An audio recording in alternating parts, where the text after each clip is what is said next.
151 స్థానాలు నాకున్నాయని విర్రవీగావు నువ్వు గడిచిన 5 సంవత్సరాలు. నా వెంట్రుక ఎవ్వడు పీక్కలేడని ఇష్టానుసారంగా మాట్లాడావు.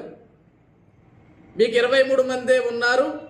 నేను చిటిక వేస్తే ఇంకొక 10 మంది నేను తీసుకుంటే నీకు ప్రతిపక్ష స్థానం కూడా లేకుండా పోతుంది. చంద్రబాబు విషయాన్ని గుర్తుపెట్టుకో. ఇవన్నీ నువ్వు మాట్లాడిన మాటలే జగన్. గుర్తున్నాయి అవన్నీ. ఈరోజు నాకు ప్రతిపక్ష హోదా స్థానం ఇస్తే నేను అసెంబ్లీలోకి వస్తా. ముఖ్యమంత్రితో పాటు సమానంగా నాకు కూడా 1 గంట మైక్ ఇస్తే నేను అసెంబ్లీలోకి వస్తా. లేకపోతే నేను రాను. అసెంబ్లీలోకి వస్తేనే ప్రజల సమస్యలు చెప్పాలా? ఇంట్లో కూర్చొని కూడా తాడేపల్లి కొంపలో కూర్చొని కూడా 4 మీడియా మిత్రులను పిలిచి వాళ్ళతోటి ఇంటర్వ్యూ చెప్పుకుంటే అయిపోతుంది కదా? అది ప్రజల్లోకి వెళ్ళిపోతే సరిపోతుంది కదా? అధికార పక్షానికి నేను ఇక్కడ నుండి ప్రశ్నలు దాడి కురిపిస్తా, దీనికి సమాధానం వాళ్ళు చెప్తే చాలు కదా, దానికి అసెంబ్లీకే వెళ్ళాలా అని సిగ్గులేని మాటలను ఈరోజు మాట్లాడుతున్నావు నువ్వు. ఈరోజు నాకు ప్రతిపక్ష స్థానం ఇవ్వట్లేదు వాళ్ళంటే ప్రతిపక్ష స్థానం చంద్రబాబు నాయుడు గారు ఇచ్చేదేంటి? ప్రజలు ఇవ్వలేదు కదా జగన్మోహన్ రెడ్డి నీకు. ప్రజలే నిన్ను వద్దనుకున్నారు కదా. నువ్వు కేవలం పులివెందుల ఎమ్మెల్యేకి మాత్రమే పనికొస్తావు, దానికి కూడా పనికిరావు. కానీ అక్కడ ఉన్న ప్రజలు నిన్ను నమ్ముతున్నారు. ఏదో ఒక రోజు వాళ్ళు కూడా నమ్మకాన్ని కోల్పోతే ఆ పులివెందుల ఎమ్మెల్యే అనే ట్యాగ్ కూడా నీకు ఉండదు. నీలాంటి అసెంబ్లీకి కదా అసలు ఆంధ్రప్రదేశ్ రాష్ట్రంలో ఉండకూడదని కదా 151 స్థానాలున్న నిన్ను 11 స్థానాలకి పడేశారు. ఇంకా కూడా నీకు 11 స్థానాలు ఎందుకున్నాయని చెప్పేసి ఆ ప్రజలు ఇంకా బాధపడుతున్నారు. ఎందుకంటే నీలాంటి వాళ్ళని ఇంకా ఈ ఆంధ్రప్రదేశ్ రాష్ట్రంలో చూడాల్సిన కర్మ మాకు ఇంకా ఉందా అని కదా ఈరోజు అడుక్కుంటున్నావా? నాకు ప్రతిపక్ష స్థానం కావాలా, ఇస్తేనే వస్తా. వచ్చి ఏం చేస్తావు? ఏం మాట్లాడతావు వచ్చి అసెంబ్లీలో నువ్వు? ప్రజల తరపున ప్రజల కోసం ఏ రోజున నువ్వు అసెంబ్లీలో గొంతెత్తావా 5 సంవత్సరాలలో? నీ గడిచిన 5 సంవత్సరాల్లో 2019 నుంచి 2024 వరకు అసెంబ్లీ సమావేశం వచ్చిందంటే పక్క రాష్ట్ర ప్రజలు కూడా అదొక జబర్దస్త్ కామెడీ షో మీద నవ్వుకునేవాళ్ళు. ఈ రోజు నుంచి ఆంధ్రప్రదేశ్ రాష్ట్రంలో అసెంబ్లీ సమావేశాలు మొదలవుతాయంట. జబర్దస్త్ ఆడియన్స్ అంతా, జబర్దస్త్లో పార్టిసిపెంట్స్ వాళ్ళందరూ కూడా వస్తారు అసెంబ్లీలోకి. వీళ్ళందరికీ హెడ్ వైఎస్ జగన్మోహన్ రెడ్డి. ఒక అద్భుతమైన స్క్రిప్ట్స్ నడుస్తుంటాయి, ఒక అద్భుతమైన స్క్రిప్ట్స్ కామెడీ షోస్ వేస్తుంటారు. దీనికి జడ్జిగా జగన్మోహన్ రెడ్డి వ్యవహరిస్తుంటాడు. ఇదే అనుకున్నారు అందరూ కూడా గడిచిన 5 సంవత్సరాలు. గడిచిన 5 సంవత్సరాలు మీరు అసెంబ్లీకి వెళ్తే, మీ నాయకులందరూ అసెంబ్లీలో మాట్లాడటం మొదలు పెడితే నీ గురించి భజన, మామూలు భజన కూడా కాదు.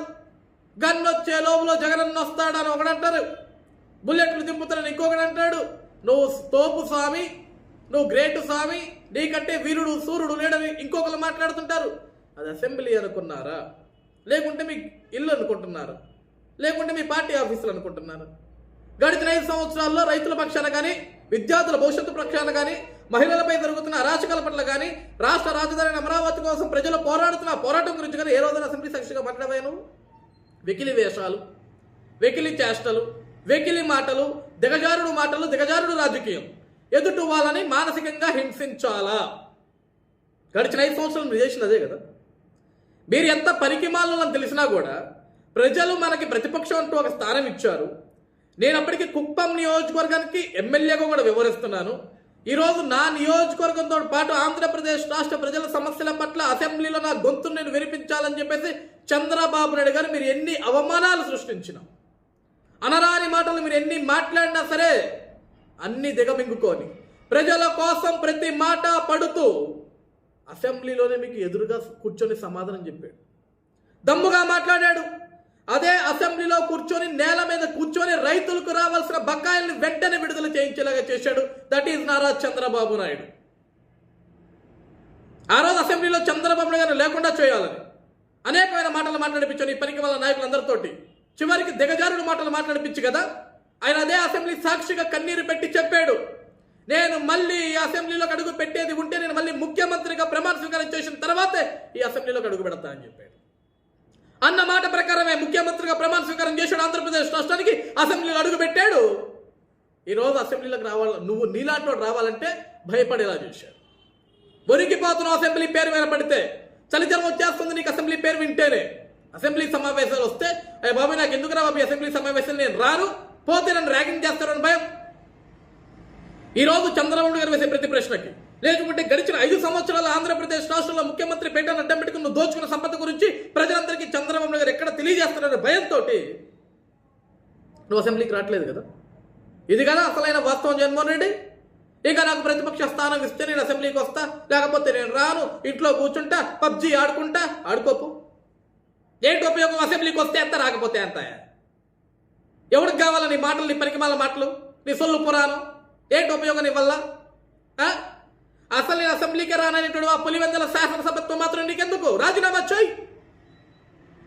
నీకెందుకు ఆ ఎమ్మెల్యే పదవి? ఇంకా సిగ్గు సర్వ లేకపోతే దేనికి నీకు ఆ ఎమ్మెల్యే పదవి, పులివెందుల ఎమ్మెల్యే పదవి? ఇంకా నేను అసలు అసెంబ్లీకే రాననేటోడికి నీకు అసలు ఆ ఎమ్మెల్యే పదవి కూడా అవసరంలా.